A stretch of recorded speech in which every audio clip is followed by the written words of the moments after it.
All Hey right, guys, how you doing? I am Casey, and I am Shaine. and this is Life Untangled. where we talk about crazy life stories and our marriage and how perhaps we can untangle this weave and web of life. Yes, and today's episode we're titling it The Halo Effect.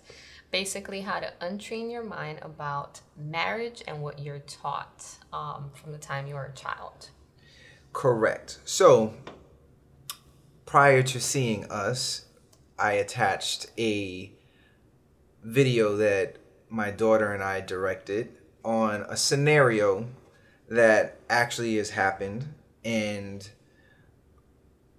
that is what we're going to go into on the unforeseen Circumstances or circumstances. situations that can arise when people start dating, get married, or have a relationship. Things that are unforeseen, let's call it. And before we get started, do not forget to give this video a thumbs up, subscribe, and set your notifications to on so you can be alerted on when our next episode is dropping. Yes, guys, and please do comment. Leave us any suggestions or ideas or tips about topics that you wish for us to have convos about that are related to almost everyone when it comes to life. Right, most definitely. In any of our podcasts, especially this one, we want to hear from you guys to know what you think. Have you ever gone through a scenario similar to that? So don't forget, comment down below and let us know. All right. So first, we're going to let my hubby, my honey love, explain to you, the listeners, what the halo effect is all about. If he remembers. I forgot. No, basically is just, if I can like put it in simple terms, is a preconceived concept of, again, we're talking about marriage. So the concept of marriage is, oh, you find a girl, you date, you make each other happy, go out, I don't know, more dates, then the guy pops the question, you get married, and everyone assumes that it's almost like a television show. And maybe now television shows are switching it up a bit, but you have this blissful marriage of X amount of years. You learn to communicate, you learn to know one another, and pretty much you guys work, maybe have some kids, and it's just almost a juggle on working and managing your life and kids, and keeping right? a good balance, basically. However, in certain instances, that is definitely not the case. And it sure wasn't for ours. So the story that we're going to share right now, or my husband's going to share and I'm going to add in, is one that I'm not going to say few, but many people experience that are willing to go through the storms. Right. And the storms is, if you look at it in the literal sense, you're on a sea, you're sailing, you're in just blissful love. La, la, la, la, la. We're floating along on this nice little boat. Clear sailing. Excuse my little voice, but you're on a vacation, a honeymoon phase. Yeah, like you're just on this honeymoon phase where it's just like, man, this is dope. I married the one that she's the one. She is the one. And then lo and behold, sometimes you can't even see the storm coming. Like, we used to live in Florida, and there'd be times when you're driving on 95 and boom, all of a sudden, where did this rain come from? Like, okay, and like it's just unforeseen. And we always called it Twilight Zone. Right, because literally, like, sometimes you can see the storm, like, it's literally like maybe 20 feet ahead of you, and then boom, you're right into it. You cannot stop. You cannot get off the road. Yeah. You just got to go through that storm. And a lot of couples do not even assume something can possibly happen. And rightfully so, because you're not supposed to really think on negative stuff. You married this person, you're in love, and all you think about is positive, positive, positive. And if you have a argument or disagreement, you're like, okay, what can I do to fix the situation so my partner is happy? But what if something totally unforeseen occurs? How do you cope with it? How do you prepare for it? Can you even prepare for it? And if you've seen in the short little film that was at the beginning, that scenario happened to us. But on a higher scale. We ain't gonna go on how high, but it's a higher scale. It's guys. like Snoop Dogg high. So, if you can just imagine you're sleeping blissfully next to your partner and you wake up, hey, where'd they go? Maybe they're in the bathroom or something. Walk around the bed, and then you look down. What are you doing on the floor? Honey?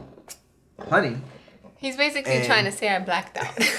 The person, in my case, my wife was blacked out, knocked out on the floor. And at first, it's just like, are you joking around? Like, what do maybe she fell asleep on the floor. And yeah, everyone falls asleep on the floor. That's what I'm thinking. I'm a positive thinker. I'm just thinking like, she just got a new phone and she's not trying to wake me up. And she's like, all right, I'm going to go on the floor so the bright light doesn't like bother him. I'm waking her up. She doesn't wake up. I'm like, she's not waking up. That's when it's just like, oh, snap. It just got real.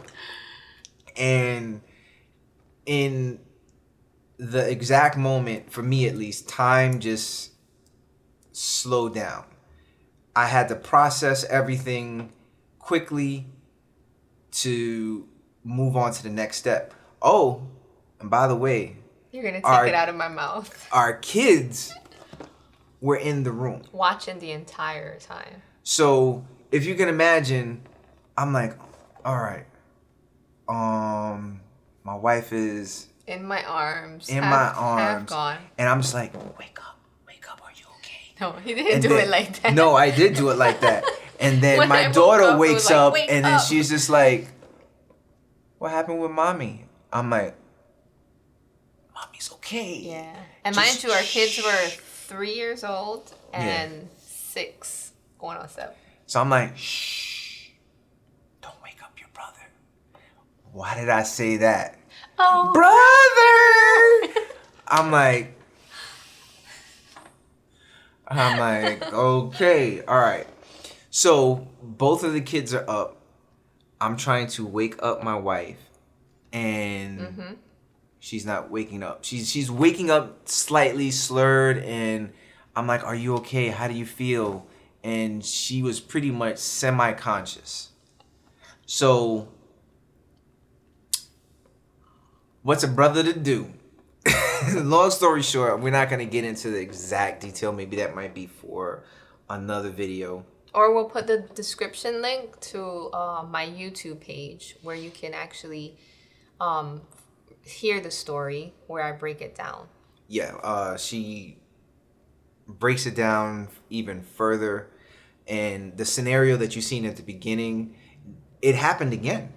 It wasn't just one time. It happened several times. Yeah. And multiple. The question is how can you be prepared for a scenario like that?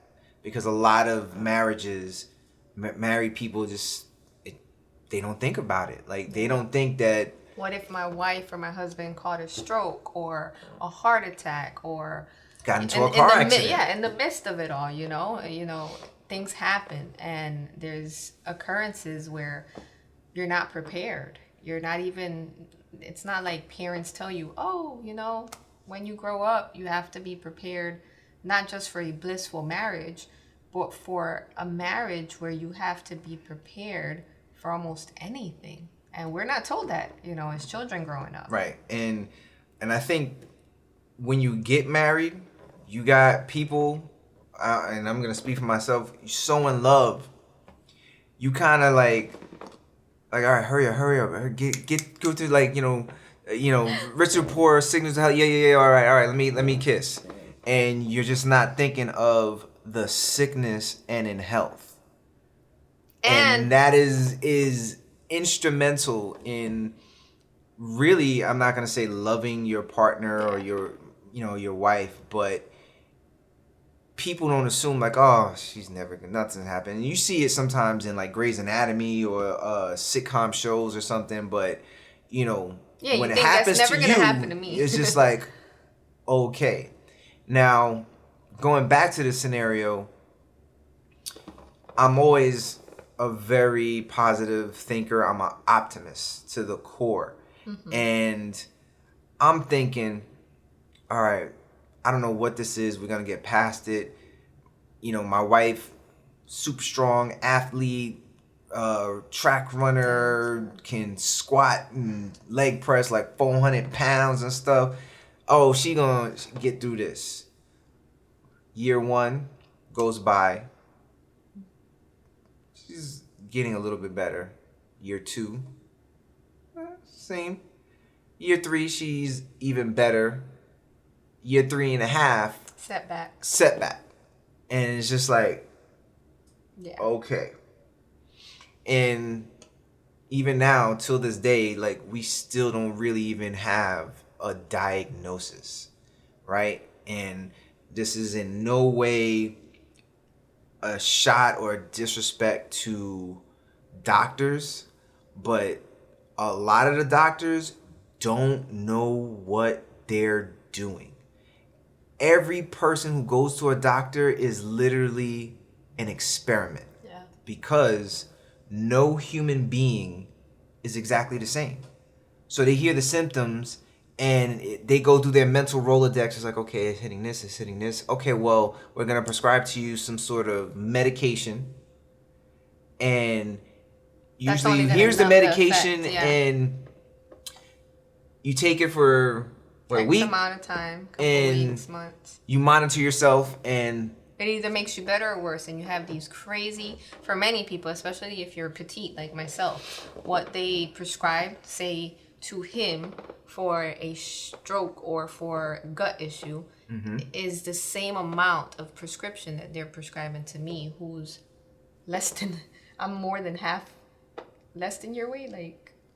You're triple almost of me. Yo, I'm not like Fat Albert or something like that. It's like, how can you prescribe, say, 500 milligrams twice a day or whatever the medication is to someone who weighs 180 or 75 to someone that weighs 100 pounds and has a totally different genetic makeup, DNA, blood type. Exactly. So a lot of the medications are they're general for the average public.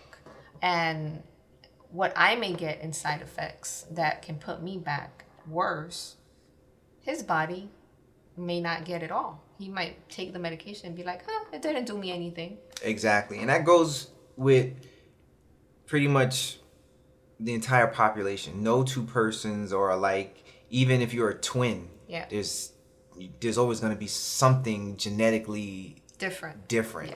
So, and again, doctors are helpful. You guys, you do your thing. You there are many geniuses out there that are great with their hands and gifted because of studies. Exactly, but we've been to like I don't know how many doctors, and when our knowledge is starting to surpass their knowledge. Not as far as like, surgery or anything, but we're asking the right questions and they're like, huh, I kind of never thought about doing that. And I'm Or running like, that really? test. Yeah. Like, so how are you a doctor if you never thought of it? Yeah. But So for me, basically, to add on to what he's saying, doctors haven't really solved what, first of all, triggered my blackouts, because I've had quite a few.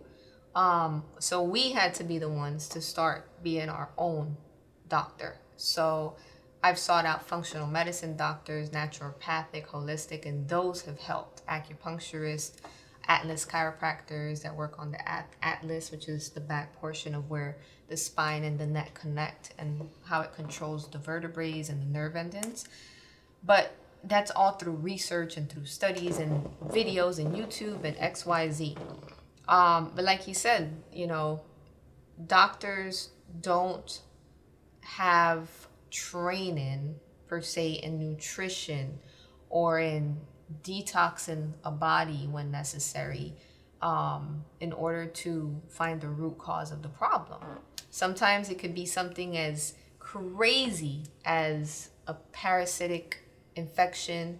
It could be even leaky gut, lupus, all those things. Many people go undiagnosed for years.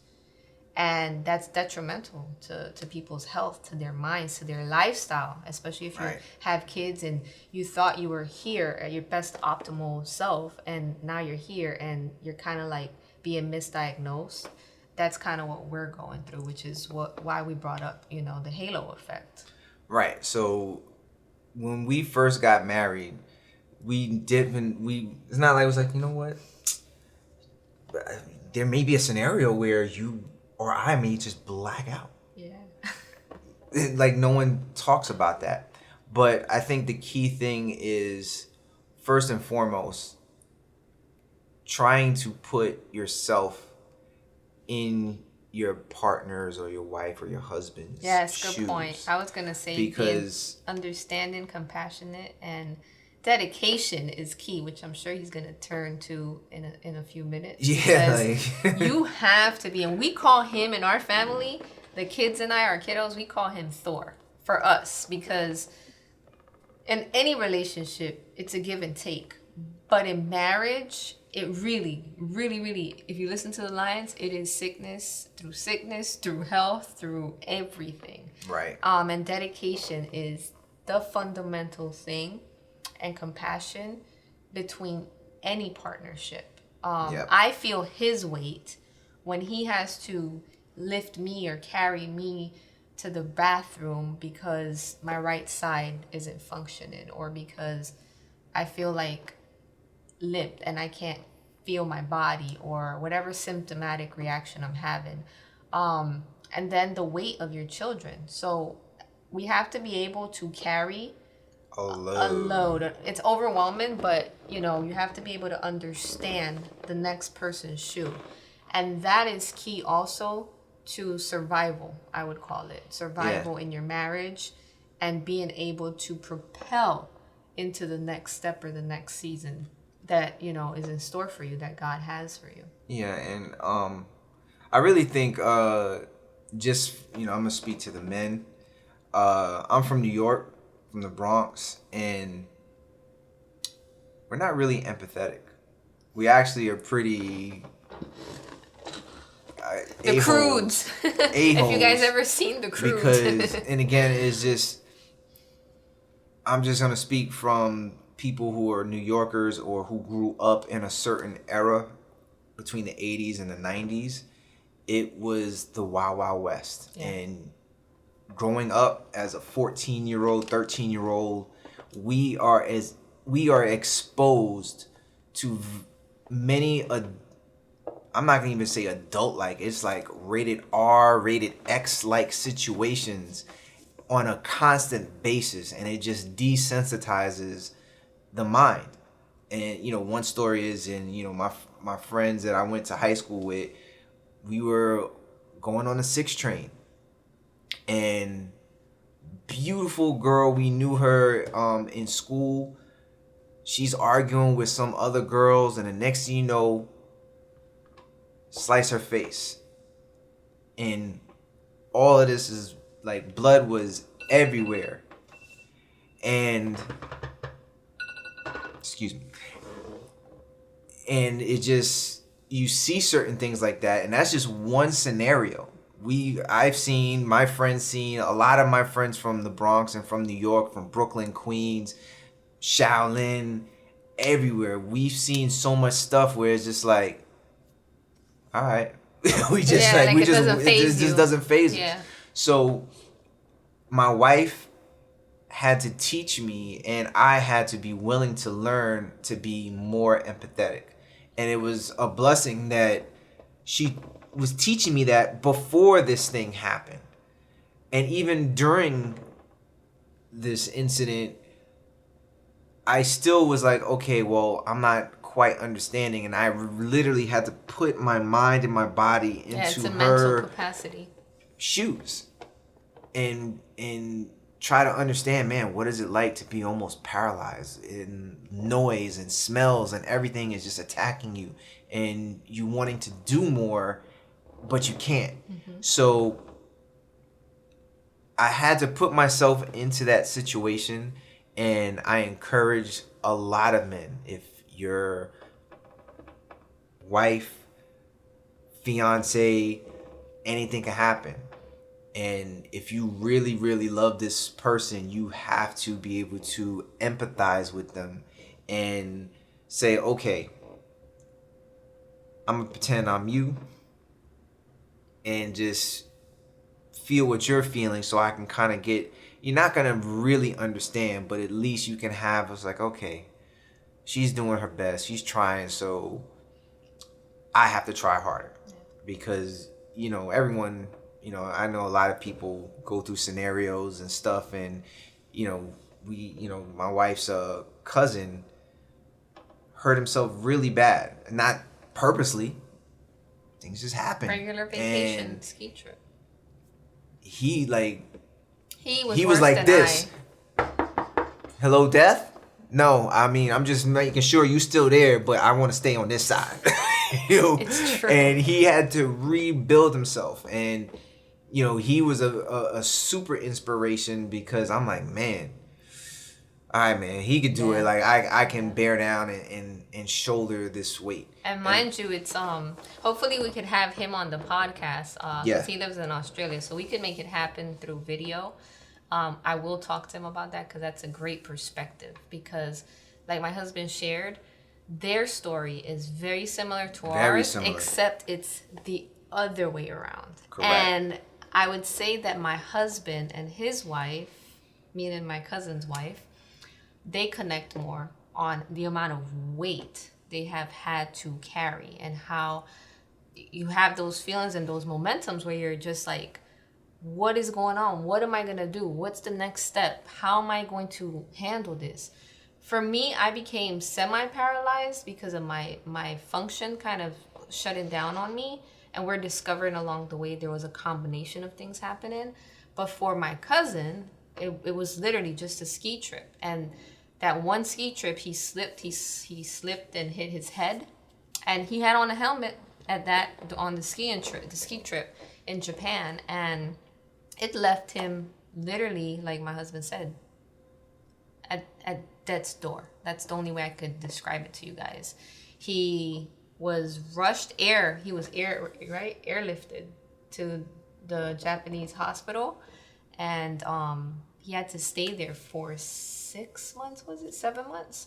It was that long? Wow. Yeah, it was a while before they could transfer him to Australia, because he lives in Australia. And I mean, his story, if you think mine when you hear it is bad, his is like 10 times harder. Out there. He really, really is like my inspiration, and he and I call each other and always remember, wow, do you remember when I was at this point and now I'm here?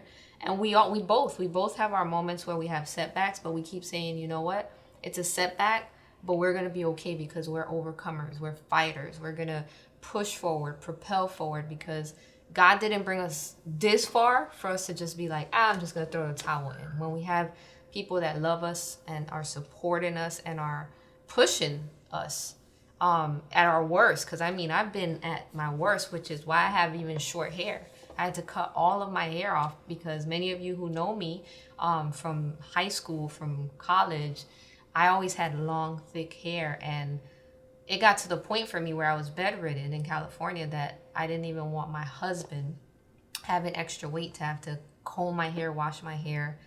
And my phone was my best friend. I literally had this in bed being babysat by my neighbor who I prayed on to be a blessing to us, which she was, for him to go to work, and everything for me was this. That's why when people say, oh, I can't, or oh, I just don't know how, I'm a big, my husband, my kids know this.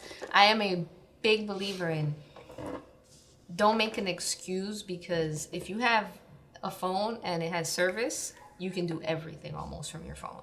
I mean, I would find things to alleviate him, because I felt, like he said, it's about feeling what your partner's feeling. And as a mom, I did everything. I'm a mom that I believe in, a wife that goes above and beyond. God is in the details, therefore, I'm going to put myself into everything I do passionately.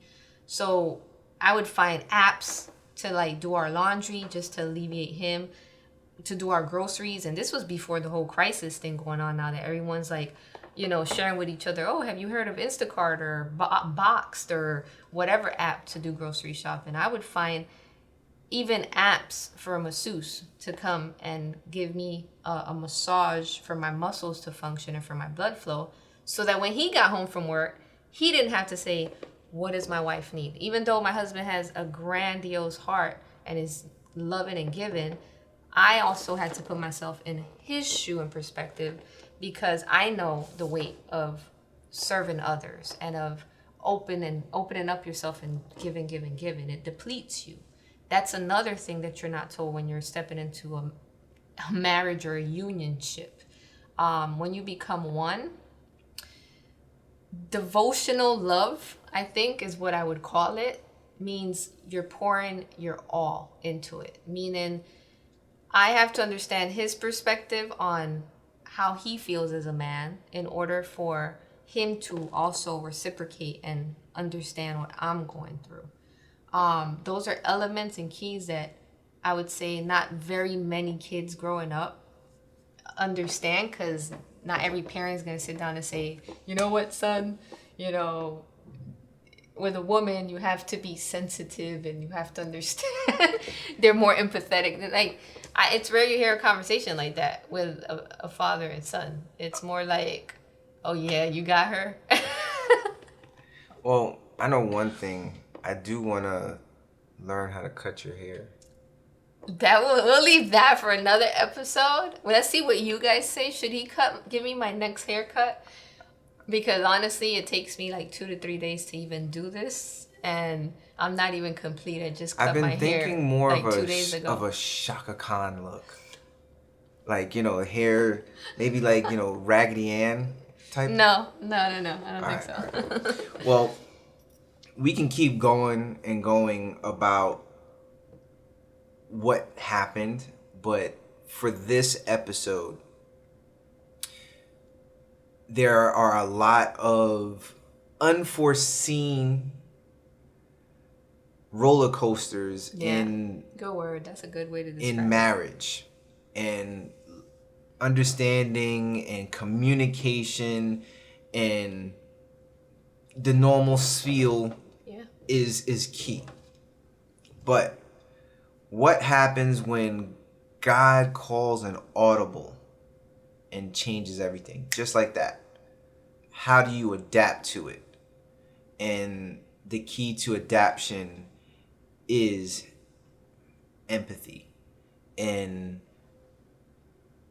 being able to, you can't really be prepared.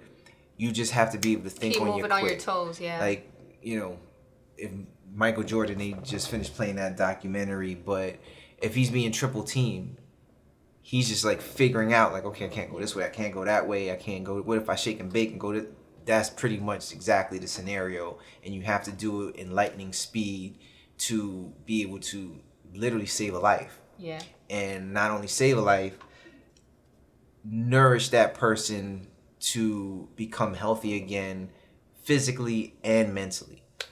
So, and spiritually. And that's something spiritually, we can't yes, leave out, because one thing with us, and I don't know if you would agree, babe, but for us, one thing that has been key to keeping sane or just having sanity through the storm is we keep God at the center of everything we do. We're definitely a couple and a family that pray together, you stay together. But I would say the atmospheric ambiance. For us, we are big on affirmations and keeping positivity kind of like around us, because the one thing we notice is when you're trying to heal, if you have too much negativity or negative elements or people that are what they call energy takers, it can add to the plate. I'm gonna keep it real, right? And if you want to say affirmations, you say affirmations. It's literally the word of God. Amen. Yes. Literally, like, affirmations didn't come before the Bible, and that's just facts. A lot of the affirmations is just like they interpreted this verse, and they're like, you know what? Yeah, I'm gonna call this an affirmation, but it's still God's word, and that is absolutely number one. Is just standing on God's words and His promises to guide you in whatever turmoil in your life. Yes. And at the end of the day, my wife always says, let go and let God. And sometimes you want to have all this control, but there's no control. You just have to let God do His thing and just keep working, keep positivity, keep pushing, keep loving, and keep God all in the midst, in the center of your life. Everything you do. And it will bring you through. Yeah. Because your plans, guys, is really not what His plans are. So it's always about taking it to Him in prayer and just knowing that He has a purpose to fulfill in your life so that you can go out and use your gifts and bless others. So that's pretty much what I would say the beginning of the half of this segment is about. Very true. So on that note, we will end this podcast number 6, I believe. 5. 5? Yeah. Well, we don't know, 5 or 6, but we wrote 5 on our note card. And again, subscribe to our channel, give this video a thumbs up, comment down below, let us know what you think, if you've gone through scenarios, if you know people that have gone through those scenarios and how they overcame it, or if they're in the midst of it, perhaps this video can help them overcome it. Let us know. We want to hear from you guys. Thanks again. My name is your boy KC. And I'm Shaine. And this is Life Untangled. Thank you guys for joining us, and we hope you enjoyed today's podcast. And it's over.